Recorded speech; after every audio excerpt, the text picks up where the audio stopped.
Just for the record, I never called you or thought of you as a complete idiot. Just saying. That's fine. Those were never my words. That's fine. I just didn't want to be building a case. I also don't want keep that to be score like or hold, evidence. I also don't keep score or hold a grudge, so it's not like 2 years down the road I'd be like, do you remember in 2022 where... Remember how dumb you are? Yeah.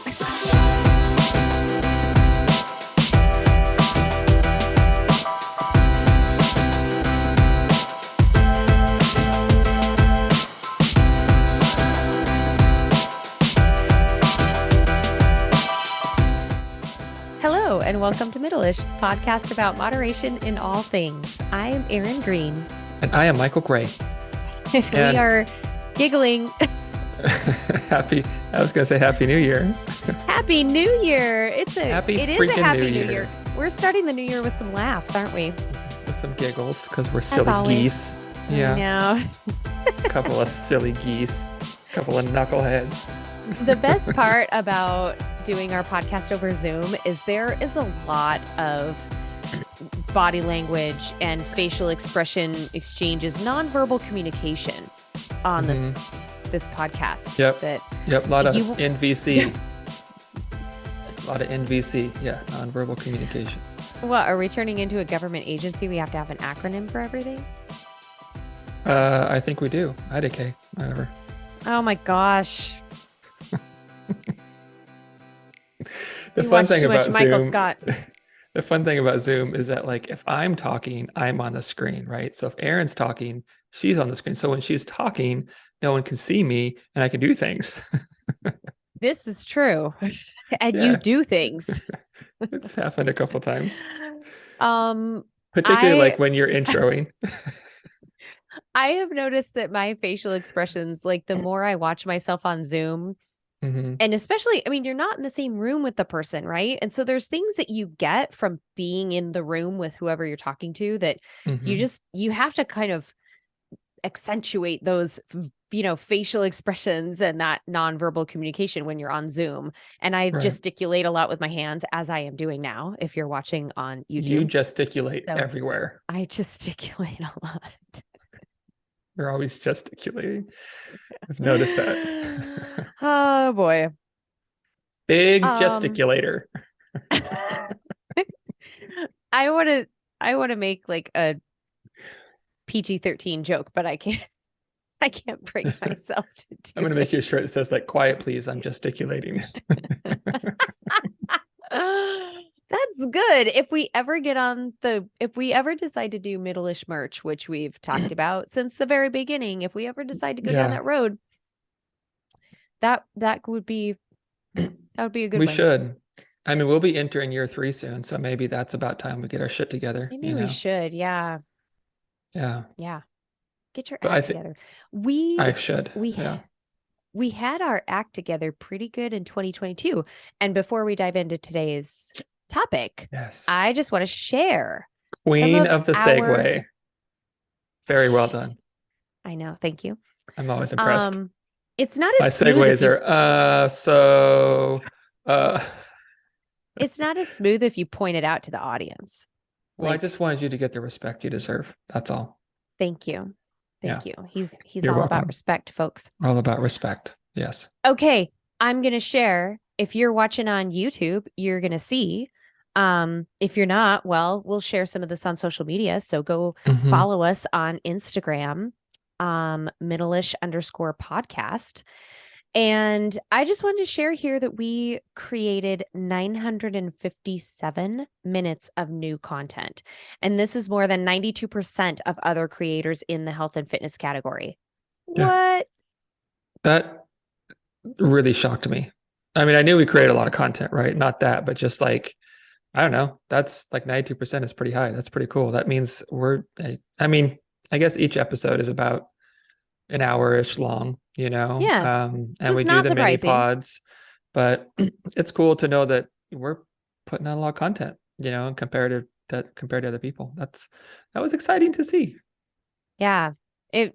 I think the part about that stands out is we show up and we just do this. Now we're only doing it monthly, except for like the mini pods and the social media stuff. But the long, full length podcast, we're just doing once a month, and we still put out a lot of content. And Yeah. it kind of surprises me that we still find new topics and things to talk about. You know what I mean? Like Yeah. reinforcing the whole Middleish message, but through all of these different conversations. And I still have some new ideas that are coming out from clients and listeners. Thank you for Right. sharing some of those ideas and Yeah. inspiring us. But yeah, Well, and almost. we just met, what, 2 weeks ago and planned out kind of our topics for January, February, and March. Mhm. And I mean, we were both just in that meeting, just excited about what we were doing. Like, oh, these are fresh takes on this or new things we haven't covered. And I just want to say that, like, I want you listeners to know that the reason that it's easy for us to come up with the new ideas and be excited about new ideas is because we really do believe in this. We believe in this whole approach. We believe in what we're doing. I mean, we practice it with our clients all the time. And I think that helps when we're like actually practicing the things that we're talking about with our clients. Like, well, then stuff comes up because we're talking about this stuff all the time. This really is something that we very much wholeheartedly believe in as an approach to being someone healthy long term. Yeah. So it makes it easy, makes it fun. And I think it's why we can just kind of like, hey, here's our topic, here's some points, let's go. Is because we just kind of spend a great portion of our time right in the middle of middle-ish approaches. Yes. I love it. And just to highlight this week, because it is the beginning of a new year, we're going to have an appropriate topic coming up here in just a couple minutes. But I just want to point out that according to Anchor, this is the platform that we launch our podcast on, something magical happened between January 2nd and 8th so in 2022, last year, 121% more listeners compared to your average week. So I see this as being a significant statistic that a lot of people seem to start the new year with the Middleish message in mind and maybe sharing that Middleish message. If you remember last year, Right. it was what was our topic? Was it 4 things? Oh, Four I'd have to four look it ideas up. to start this new year. Stall. I'll Anyway, look it up, but you I stall for know. a minute. I'll keep Don't let them rattling know. on. Okay. So we hope that those of you who are listening this January have the same kind of enthusiasm and, share this episode if it's helpful for you. Apply some of the things we talk about. And, we always say we want to grow the podcast, but we also feel really strongly that our loyal listeners, and there's some statistics in here that indicate that y'all are very loyal. So this is really Yeah. exciting for us because we feel very strongly like, yes, we want that message to spread, but we also feel like our message hits a specific tone with specific people. And Yeah. it's really important for us to maintain that integrity of the audience and creator relationship. Yeah, absolutely. So that episode was 5 things guaranteed to make your new year great. Ah, But just to piggyback on what you're saying is that, I mean, I think our message, it's not for everybody. I mean, I think it could be, but it's certainly not, because a lot of people are not at a place where they are ready to take on this kind of approach, right? A lot of people, especially at the new year, are like, okay, how fast can I lose this weight? How much can I starve myself? How low can I get my calories? And that's the mindset. And, we're not anti losing weight, but we are anti health, right? Like we're against things that harm our relationship with our bodies or our food, ourselves, and, that create unhealth, whether it's physically, mentally, emotionally. Like we are against those things. And that's that's a big concept for people to get their heads around, and to really begin to get to a place where, I'm just going to say, bold enough to really begin to adopt some of these things into their lives. And so we don't expect some big, huge audience, because I think it's a challenging message. But I say that to say this, that for those of you who are so loyal and have stuck around, like I say kudos to you for really swimming upstream in the health and fitness industry. There's a lot of messaging out there that's very counter to what we're saying. It's very popular. You're inundated with it and have been most of your lives. And so to say, hey, I'm going to do something different. I'm going to seek out sources that kind of reject what I've had beat into my head from probably a very early age, if we're honest, right? And I'm going to strive to create truly healthy habits and truly healthy beliefs in my life. Like, just kudos to you, for just really Absolutely. diving into that, because it's not an easy thing to do, and it's not an easy thing to keep up with. So yeah, yay for you. Yeah. I Yeah. I echo that 100%. And I'm reminded of a recent conversation I had with a client that is still really struggling in the space. We've been working together for a couple of years, and this person is just like, I can't seem to shed this desire to change my body and like Mm-hmm. attempt to conform to this belief system that has been sort of thrust upon me, or just, infiltrated into their life, like their Mm-hmm. entire life. And Yeah. it's really, really difficult to, like you said, swim upstream against this perpetual messaging around what our body should look like and what's beautiful and what's Mm-hmm. healthy, and, a new way to do all these things and to look your best. And I mean, it's really hard to, I can't tell somebody to just change their mind. You can't tell somebody to just change their Right. mind. It takes work. And it's, Mm-hmm. a lot like if anybody's been through therapy, and Michael and I always say we're not therapists, but a lot of the work we do is this behavior change mindset, self-talk approach. Mm-hmm. And you kind of have to really stick with it to change your mind. And there's a distinct possibility that those thoughts and those questions and that sort of self-criticism and whatever that you've lived with your entire life is going to be there in some capacity forever. There's a possibility Yeah. that that'll just stick Yeah. around. It's not going to just go away. No, it doesn't. And certainly not quickly. And I think that's, but we're just getting into it, aren't we?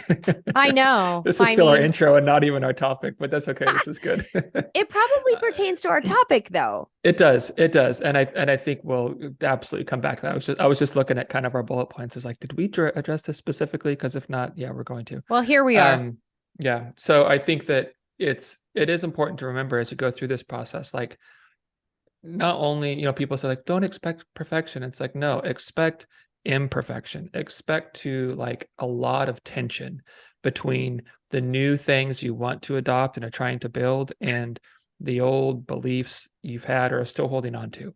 Like, there's going to be a Mm-hmm. lot of that. And there's going to be times where you're like, fuck it. Like, I don't care about this new stuff. Okay, that's fine. That's part of the process, right? Like this is these ideas and beliefs are like diet culture beliefs are so like ingrained and woven into much more than we realize. Like, I mean, I'm still, I've been like diving hard into this for several years now, and I'm still going like, oh, like that's a thing that I Yeah. believe because of this that I've held on to about my body or food. And like, gosh, I don't even like realize how pervasive it is. And to begin to like to tease out all of that, it's a lot of work, and it's Mm-hmm. messy, and it's not smooth, and it's not quick, and it's a lot of back and forth, and that's okay. That's part of the process. If you're going back and forth, I think you're doing the work, right? Like, that's not failing and Right. starting over. That's just doing the work.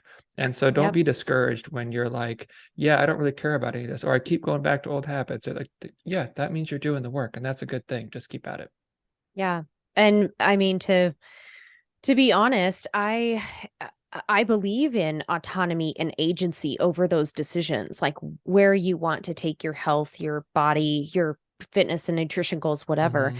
So when I have conversations with people, and I might be seeing things differently and maybe hoping they, find a different path that serves them better, I still have to remember it's ultimately their decision. Mm-hmm. And my job is not to judge that decision. My job is to work in a supportive way of asking the questions that help them discover what is best for me, what serves me the best way, and Mm-hmm. then provide information to support those kinds of explorations. You know what I mean? Mm-hmm. So I Mm-hmm. mean, that's kind of an ambiguous way of saying it, but I think if you've listened to us for a while, Yeah, you'll hear all of the, kinds for of sure. messages and things that Michael and I say. For And sure. one more thing I'd like to say is something my therapist told me just yesterday, actually. So this is from an expert in the mental health field. There's a difference between knowing something like logical, rational brain work, saying, I know that, for example, diet culture sucks. And Mm-hmm. I know that this message is completely from a diet centric society and I can reject it on a conscious level. There's Mm-hmm. a big difference between that and knowing it on a cellular level and letting it like Mm-hmm. integrate into your Yeah, being and your belief system and right. your value system. And that kind of struck me because I am a very like, logical kind of rational brain sort of person. Mm-hmm. And it kind of hit me that like, just because I know it up here doesn't Right. mean I know it in my bones and in my whole being. Yep. And that's like a tough concept. You can't force somebody to know something with their entire being. That's where the work Right. comes in. It's hard. It Right. takes a while. So Yeah. I like to say it's a long road from the head to the heart, right? Like I it's love one thing that. to acknowledge and know, but it takes a lot of work to adopt and own. And just because there's conflict between the two, that guess what? That's where it starts. Good job. You're Like you're on the right human. path. Yeah, Yeah. Yeah. Like exactly. that there's gonna be. And if you have to avoid that conflict, you're never gonna adopt those things. hmm I think this is a great place to just share with everybody. This relates to our topic today, which is Hmm. the New Year's revolution. Revolution with a V, not resolution with an S. Hmm. Yeah.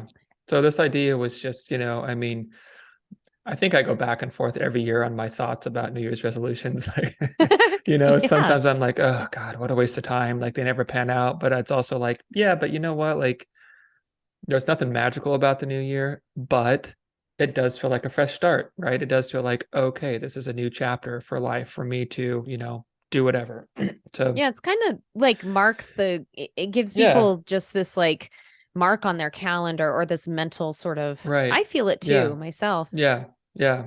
And so our thought was just like, how do we kind of approach that need to want to set new goals and make resolutions and that kind of stuff, but in a way that is different from how we normally do it, that is not so short-sighted or not so like not such an impulse kind of thing, or just not even the things that we've done year after year after year, to be honest. And so we kind of had this idea of like, well, how about instead of New Year's resolutions, we do a New Year's revolution, and we talk about ways that we can approach our health and fitness goals. And I don't think there's any surprises in this episode, because it's the stuff we've been talking about for a couple years now. But just to kind of give you some ways to, instead of this, how let's flip that on its head and let's approach this in a different way that really allows you to, one, not just be sustainable, but to do the things and from the start build into this process of things that make it sustainable, like grace and pivoting and adaptability and that kind of stuff. So that's what hmm we want to talk about, even though we've been And talking about it a little bit already. I just want to say here, so if you look up the definition of revolution, it's a sudden, radical, or complete change. So radical sounds very anti-Middleish. However, I see this as being almost this like revolt against the typical New Year's Hmm. resolution pull. And I think that's the core of what we wanted to get to today is the reaction that people have to the new year is like, "Oh, I've got to overhaul my life. I'm going to start this new diet. I'm going to do whatever it is, Right. I'm going to go to the gym. I'm going to resolve to do these things." And we're asking you to challenge that traditional way of looking at the new year and do something completely radical, which would Right. be maybe practicing a little more grace. First of all, go back and listen to our January episode last year, because I think that was one of the best episodes we've Yeah, done. it was 5 good. things that will make your new year great. Hmm. Um, try those things and commit to it. I mean, Yeah. like really commit to whatever the work is that that you decide you need to do.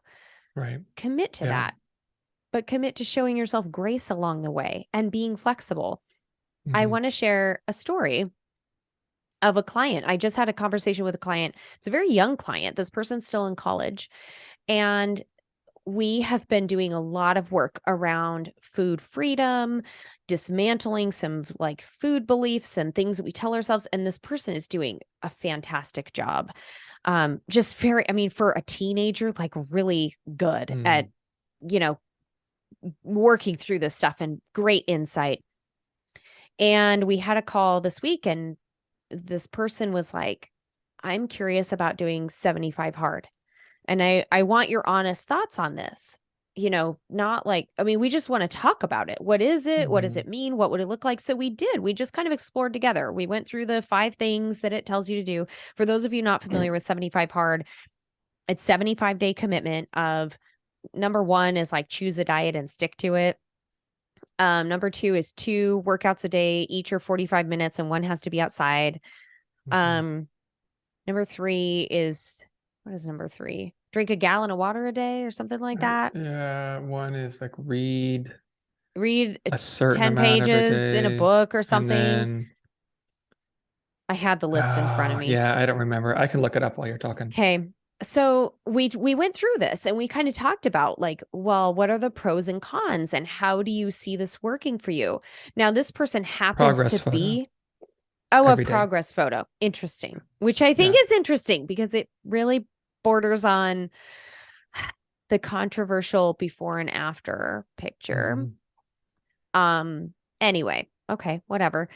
Um, so this person happens to be on a very specific diet because of a metabolic disorder. It's something this person can't control. They have to be on a very rigid and regimented eating plan. So they're like, yeah, this isn't gonna like I'm not going to change this part, but Right. there are some things I can pay attention to a little better or, commit to doing a little better in this realm, like in the Hmm. nutrition and eating realm. So we talked about some options there.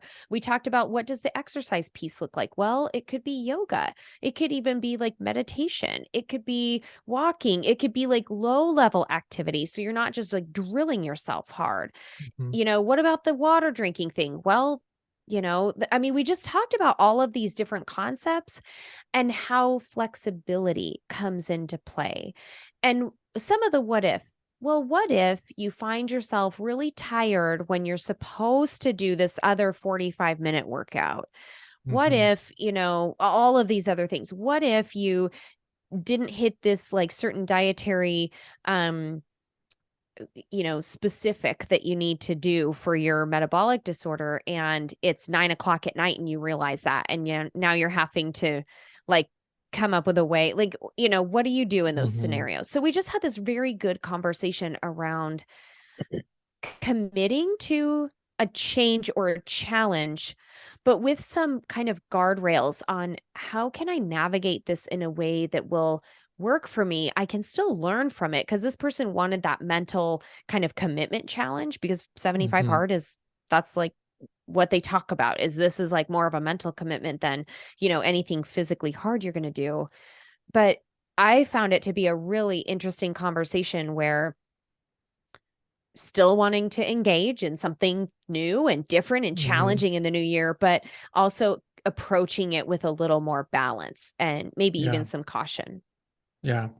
Well, and I think there's, it's can be a fine line. And I think it's a fine line for all of us. And but the where that fine line lands is different for all of us, because I think there are some benefits for very clear cut um, goals or strategies. I mean, I think when we have very defined things we're trying to do, it helps us out.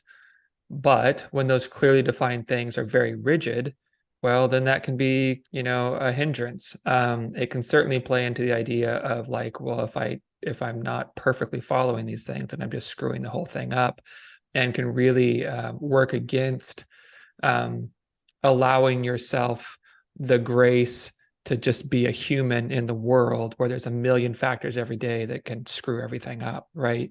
And if we can't allow ourselves to pivot and adapt or bend and flex the things that we have established, well, okay, then I don't know what we're doing. Like we're just doing the same thing that we've always done, where we're trying to do, trying to quote unquote get healthier, but really we're just reinforcing this idea that if I'm not perfect, I'm wasting my time. And so I think just kind of piggyback on what you're saying, like I'm all for clear cut stuff. In fact, usually with most of my clients, we have some very clear cut, very specific things that we're working on, and exactly what that looks like, exactly how we'll know if we're making progress on it or not, if we're consistent. But it's also like, if they don't do that, it's not like, oh, well, good job, piece of shit, like, why don't you get your shit together? It's like, okay, so that didn't work out. So maybe this isn't is this not a good strategy right now? Is it still a good strategy? There's just some things we need to work around when life happens. Are you struggling just kind of mentally wrapping your head around how to line that out, right? Like we have to be able to bend and flex and step back and look at these things a little bit if we're going to have any kind of progress with them. So I get the pull for very specific things like that. I mean, there's a million different programs out there, right, that are very specific. And I understand the pull. It's clear. It's like, here's exactly what you do. Very clear cut. Awesome. That's great. But if the only option is to do very clear cut or feel like you're failing, then we're approaching this in a pretty unhealthy way that's not going to last very long. Yeah. Yeah. And, as somebody who spends a lot of time just thinking about and planning for and kind of ruminating on things, call it anxiety, whatever it, sure we could name it. Blessing and a curse, right? Yeah. I mean, then I happen to be very prepared for things. Whoops. I'm flipping my earbuds all over the place. Let's just tone it down a little bit, okay? I know. She's I'm getting so angry. She's throwing things. Jeez. I happen to be very Violent. prepared for things, but I am starting to recognize when that kind of behavior doesn't serve me.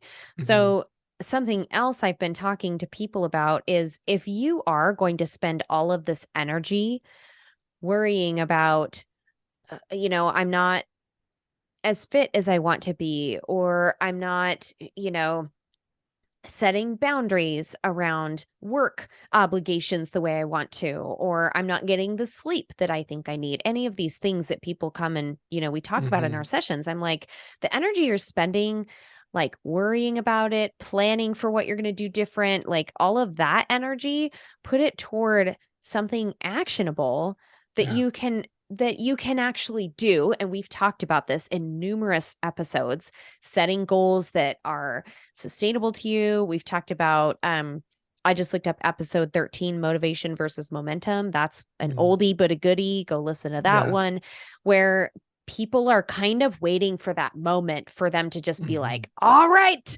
I'm going to do it all right now. I'm going to just, well, that moment might come, but you're going to spend a lot of energy worrying about and thinking about that moment before it arrives. And wasting a lot of time waiting for it.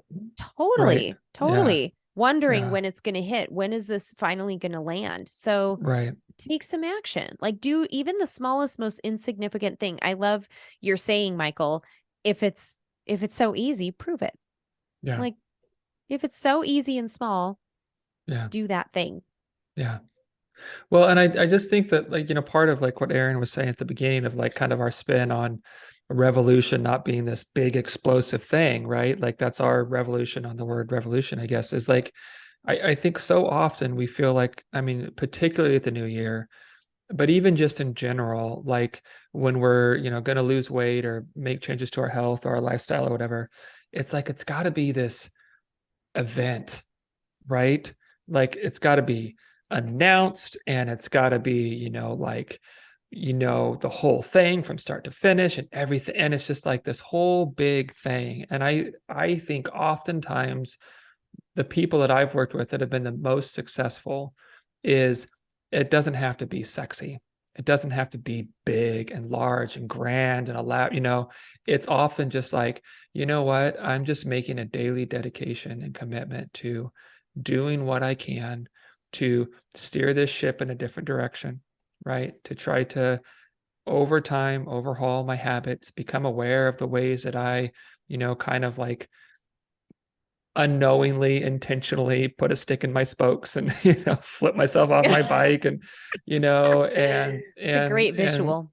the ways that I, struggle with getting back on track and beginning to understand those stories. And I think oftentimes it's the people who are most successful is when it's just like, you know what, I'm ready to do something different.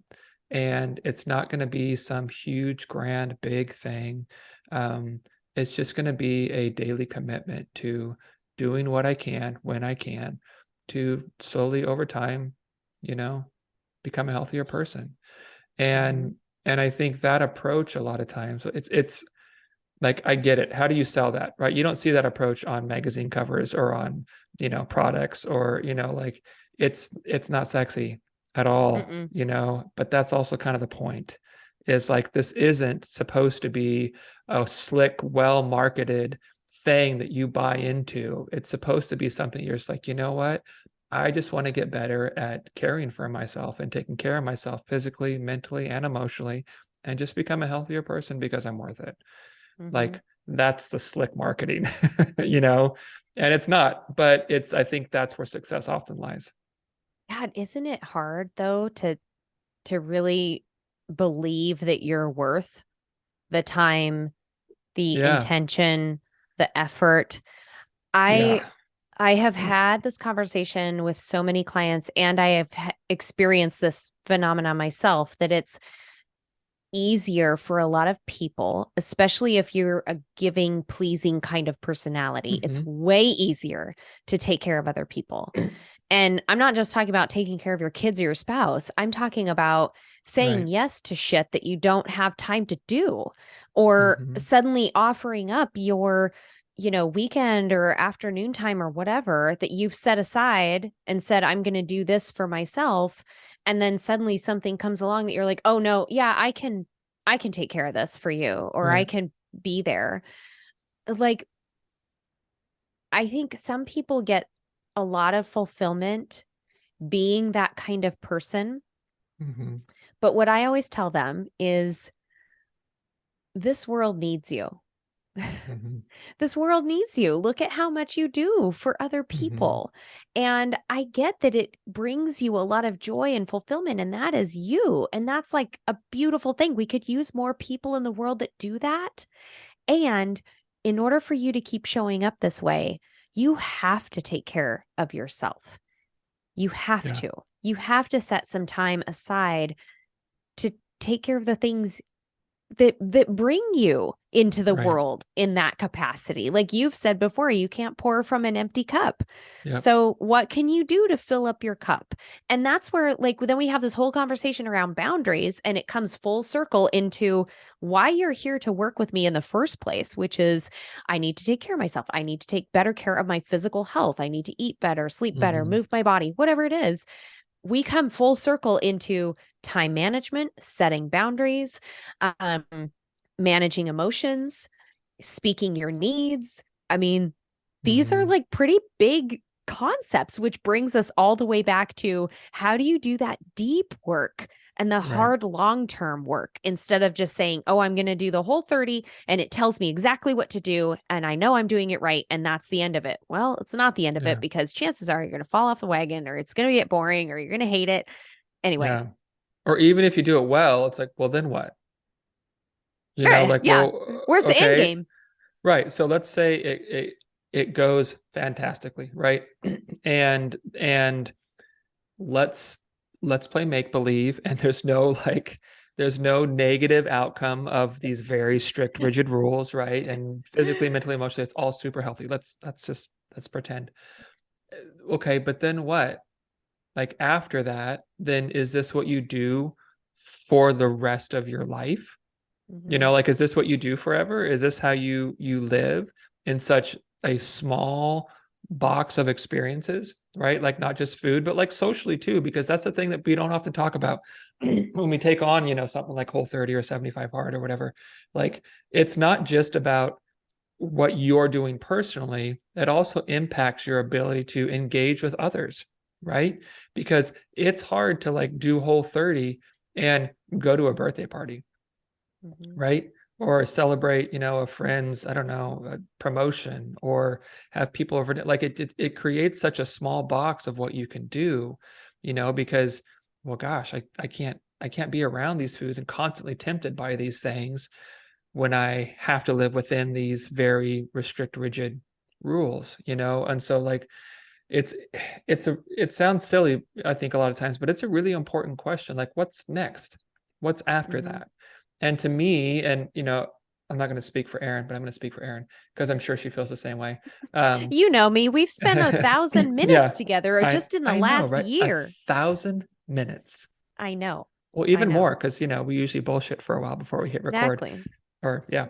um but like, it's, to me, it's like, if you can't see doing the things we're doing, like, in a year, in 2 years, and 10 years, and 20 years, then why are we doing them? Mm-hmm. Right. And there's probably some holes in that thinking, but I think the holes are anything we're doing has built into it. Like, you got to pivot and adapt, right? So maybe it's Mm-hmm. not that specific thing, but it's pursuing health in the way we're pursuing it, with the caveat that when things change, we can adapt too. If you can't see following these very specific rules and regulations and guidelines, um, like, for a year or 2 years or 5 years or 10 years, like, really, what are we doing? Why are we building into our lives such stringent and strict regulations if we can't live within those forever? Like, what is the point? And I think that's something that diet culture has done a really good job of, is it's reduced you to just like this moment, right? And like, it, all that matters is that you like punish and starve and work your body to look a specific way for right now. And past that, don't even think about that. Like, why would you think about that? Just make it so Yeah. you're here now, and I think that's why there's so much like, um this, that kind of yo-yo approach, right? Like, just from one extreme to the other, is because, like, we often get to a place where, ooh, I like my body, right? It weighs that what I want it to weigh, it looks like I want it to look, it's the shape I want it to be, whatever. And then a year later, like, it's not that anymore, right?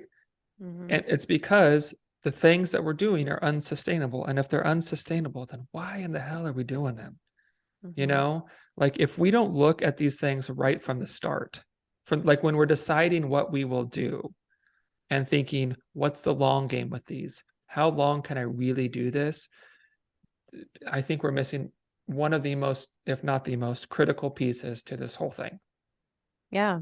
And it's tricky to boil down to that why, like that deeper Mm-hmm. why am I doing this? And I'm just thinking of episode 57 I have right in front of me, immediacy versus long-term fulfillment. Mm-hmm. If you haven't heard that one, that was a very popular one. It was back in 2021 actually, but we talk about this entire concept of how do you how do you navigate like the things that you think you need or want right now and completely disregard down the road what this is going to how this might play out or what this might look like. Right. And I think it's a really hard conversation to have with yourself. I think you could do better by talking it out with somebody who knows you very well and who Mm-hmm. cares about you and has been with you for a long time, whether it's a spouse or a friend or a parent or child or whatever. Um, even like a if you have like a trainer or a coach or somebody in the health space that has been like very solid, grounded, voice for you, Mm-hmm. talk it out. This thing that you're considering embarking on, just like I did with my client, just to see like, well, what are some possibilities? I mean, I felt very honored that she came to me with that Yeah. kind of discussion because it showed me that like, hey, they value my opinion, but then it's also like we can at least talk about this in a very objective kind of way and sort of remove because the problem with analyzing it yourself is that your emotions are wrapped up in that decision. It's all driven by Yeah. whatever you're feeling about yourself, whatever control or lack of control you're feeling about your life right now. I have clients that are, kind of suffering from like the winter blues, and they have life changes that are interfering with, and causing these emotional responses. And honestly, a lot of times when we're afraid to really confront those icky feeling emotions, we'll divert and go to something else, which diet culture has capitalized on. And it ends up being change your body. You'll be happier if you change your body. Here's an easy way: buy this thing, take these pills, get on this diet, read this book, whatever it is.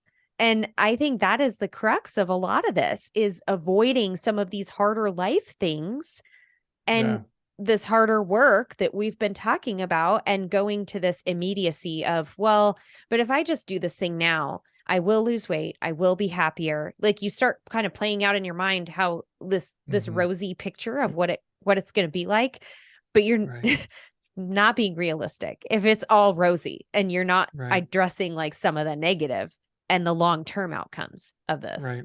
Yeah. Well, I think we said on this before, it's like, happiness is an inside job, right? Like there's no changing of the external that is going to make us like truly care about ourselves. Now, that doesn't mean that we may feel more comfortable or, whatever, we may like how we look better. I'm not saying any of that, right?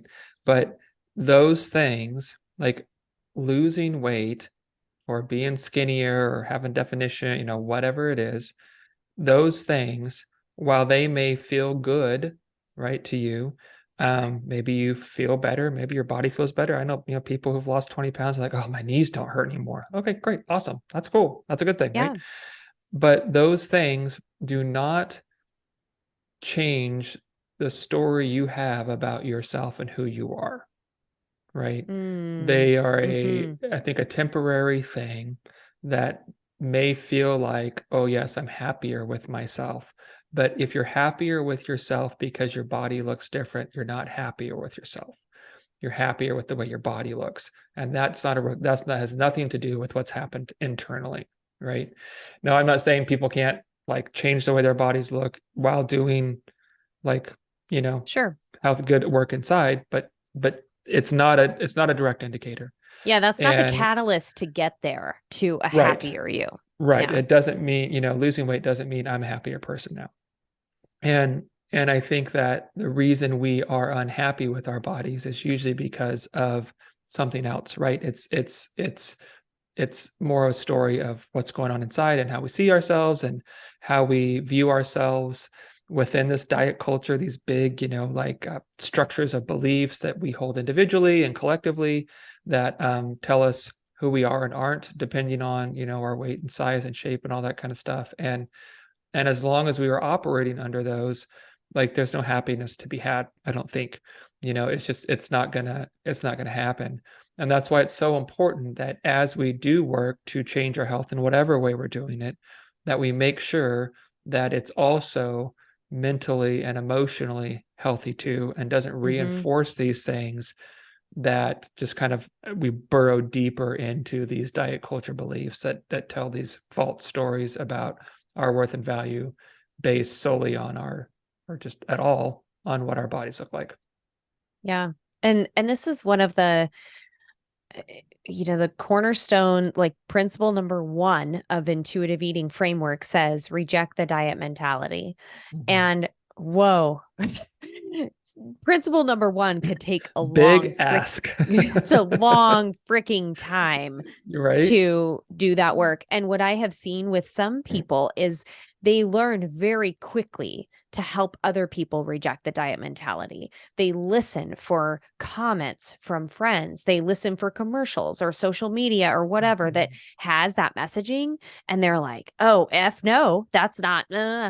But it's way harder to actually internalize that message and believe it yourself.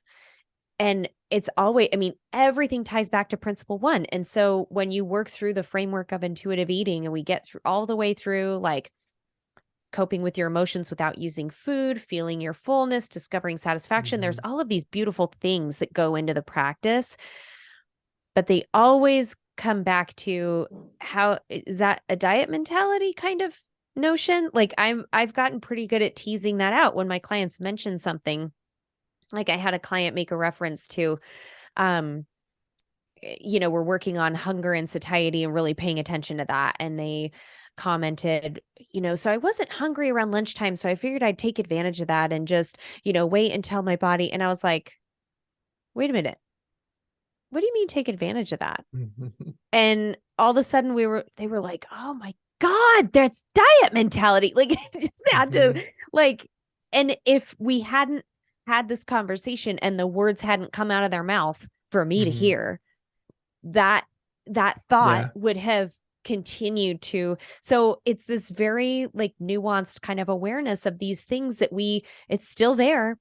We've been working on this for a while now, and those thoughts are still there. And so really going back to that rejecting the diet mentality. And I can't even remember how I got on this tangent, but hopefully just I don't know. We're just talking.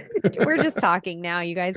Hopefully just reiterating that there's a deeper purpose and reasoning behind the actions you take and the thoughts you have. I actually just saw this morning on Instagram, I followed this neuroscientist, and she was explaining that the thoughts you have literally change your brain. Like neuroplasticity. I'm sure a lot of our listeners have heard of that term. It's basically like changing the pathways in your brain based on the things you tell yourself inside your own head. So you are physically changing the structure of your neural network when you have these thoughts and these comments to yourself. So telling yourself, oh, I'm going to take advantage of not having an appetite right now. What is that reinforcing? What is that? What kind of like structural changes are you putting in your brain? So I think that's another piece of this is just, some people might hear us talking and be like, oh, sure, we can talk ourselves through this all day, but the reality is this is what I'm really feeling. Well, consider that what you tell yourself will lead to different feelings, will lead to a different belief system. Right. It will lead you down this path of all this hard work that we've been talking about all morning. Yeah. An example that I've heard a lot is like when a client's been sick, like had the flu, right? And like a week later, they're like, but the plus side, I lost 7 pounds. Yep. And you're like, really? Like, yeah, I'm really glad you were vomiting and had explosive diarrhea for 5 days. That's, thank God it turned out like this. So you can be grateful for it. Go get rehydrated and you're not going to be. Yeah, let's do it all over again. Let's make that 14. But gosh. Something I heard just recently, in fact, I was just talking to Lila about this, that I really liked was what you think is what you, let me get this right. What you think determines how you feel, and what you feel determines how you act. And I think CBT. It really, really, really reinforces, that how I'm going to, the actions I'm going to take, the actions I'm going to or how I'm going to respond to things and react to things depends on how I feel about those things, and how I feel about things depends on how I think about them and what I think about my place in relation to them, right? Like if someone says this to me, what do I decide in my own head that means, right? If I start with the thought that I'm going to change my health. I'm doing this on the fly, so I may need a minute as I think through this. I'm going to change my health, right? Or I'm going to lose weight. And to do that, I have to be perfect within it, right? Or I have to follow very strict rules and regulations because I can't be trusted with any kind of freedom.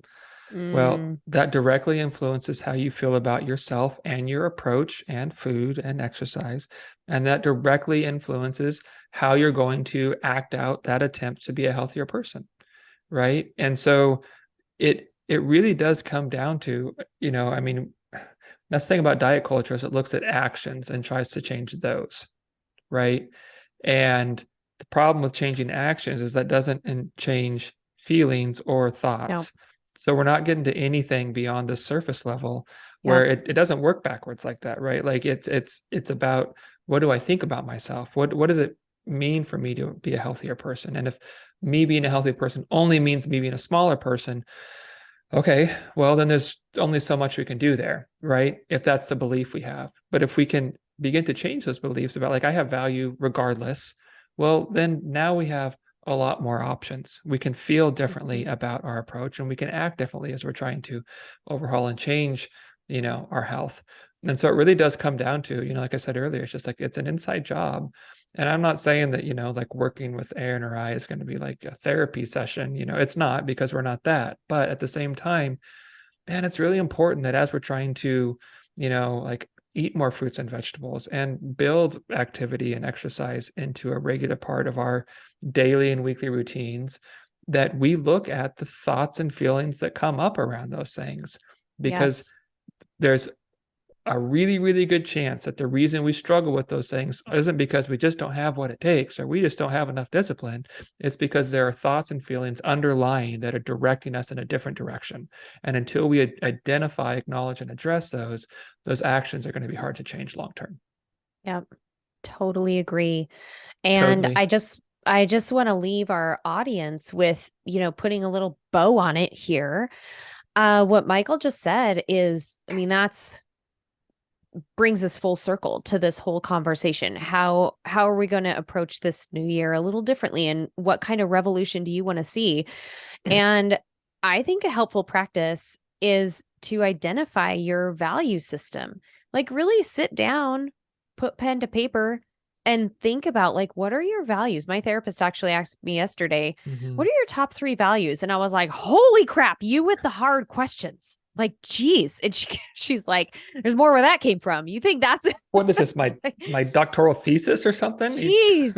But I mean, it's hard. It's hard to, like, really think about what are your Yeah. top 3. It's funny because they came to me pretty readily, but I found myself kind of, is that really a top 3? Like, is there something else I'm not? But sit down with that. Mm-hmm. Just get your value system on paper. You don't have to share with anybody, whatever, but get clear on who you are, what you value in life, in yourself, in your approach to the world. Mm-hmm. And I think that can give you a lot of clarity in why, because we often get stuck in, like, this is just the humdrum what we do every Right. day, and you get pulled into all these external sorts of engagements. Sit down Right. with yourself for a little bit and just sit with this and be like, this is the kind of person I am. These are the values I hold. This is what's important to me. I think that can do loads for providing you with some direction, because Mm-hmm. then you can weigh all of these external influences against your value system.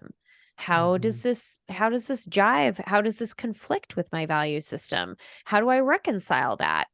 It's okay for for you to have, like, some cognitive dissonance here where you're like, well, I value this, but I kind Mm-hmm. of I'm drawn toward this action. That's part of the work that needs to be Mm-hmm. done, because you are the only one that has the answers to that. Yep. So 100%. sit down and do that work.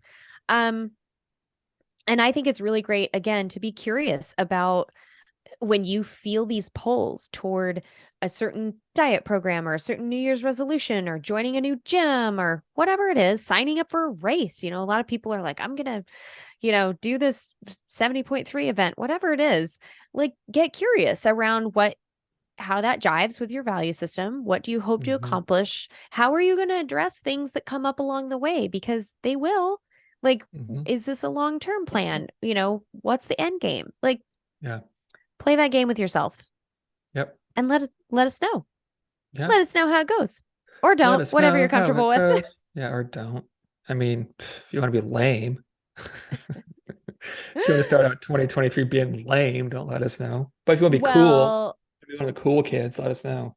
so Michael and I have plans to share some of our own revolutions Mm-hmm. in a couple weeks. So Stay tuned join us. I on our think it's IG, Instagram. yeah, on our Instagram live. We're Yeah. going to talk about that. So Alrighty. First mean and mundane of 2023. You want to go or you want me to Yes, go? I do want to go because Okay. I have a good one that's Okay. really just made my days happier. So next time I start ranting about social media and how much I hate it, remind me that it gave me the 7-second goodbye. So Matt and I have a part of our love language is sending each other Instagram reels, even if we're in Sure. the same room. Yep. Mostly it's funny cat videos and animal videos Hmm. and cooking, but there's some other things that we'll send. He sent me one several weeks ago that was the 7-second goodbye. And it was this couple that was like, we started doing this 7-second goodbye. And most of the time it's silly, like they give each other, kisses or Hmm. whatever. But 7 seconds will never make you late for something, but it forces you to linger just a little longer. So you're not just doing the Mm. like, quick peck goodbye, passing each other in the room or whatever. And so Matt and I have started doing this, and it's been really fun because there are times when we'll say like, that's not 7 seconds, you get back here. And so, but it has really it's just given us that, physical closeness of just like hugging each other and like being Yeah. close and just breathing, taking a couple breaths together, because often we are kind of like passing each other in transit, or you're just like, even if you're in the same room, you sort of just get Yeah. comfortable with just Sure. existing together instead of like engaging with each other. And so it's been really fun. That has been very meaningful every I day, like that every a day. lot every Yes. day. I like it. Yeah. I'm going to have to start implementing that because I like that a lot. You're right. 7 seconds will never make you late. Yeah. Um, so mine was just a few days ago. It was it Saturday? Maybe it was after school one day last week. I don't know. Anyway, um, Sophie, it's been beautiful weather here. It's been like pretty cool in the mornings for here, like low 40s, but during the day it's like been low 60s, not a cloud in the sky, just Mm. gorgeous, right? Like just beautiful weather. And she asked me, she said, Daddy, can we go ride bikes and listen to Christmas music? So Oh my gosh. hopped on our bikes and on my phone, just like on Spotify, just played a Christmas list, like just playing out loud, right? I And we're just love it. riding through our neighborhood, listening to Christmas music, riding our bikes, beautiful day, and it was awesome. It was I awesome. love that. Yeah, it was great. Yeah. I was like, good idea, Soph. Like you killed it because Yeah. this Good is a job, good one. Sophie. You can Yeah, you can plan my extracurricular calendar, I Sophie. know, I love right? that. Yeah. That's great. All right. Well, Well, thanks thank everybody. you. Yeah, thanks Yeah. everyone for a great 2022. And we are Hmm. kicking off 2023 in a positive way. So Yeah. we look And forward to like Erin seeing mentioned at more the of you. top, like this is a sweet spot for when people are open to new information, new ideas about being a healthier person. So like sharing Middleish right around this time would be a great idea, and we would really appreciate it. Send it to a friend, send them a link, send them our YouTube, IG, whatever. Let them know about what we're doing. Yeah, and how we could maybe help 2023 be a revolution as opposed to a squandered resolution. Happy New Year, everyone.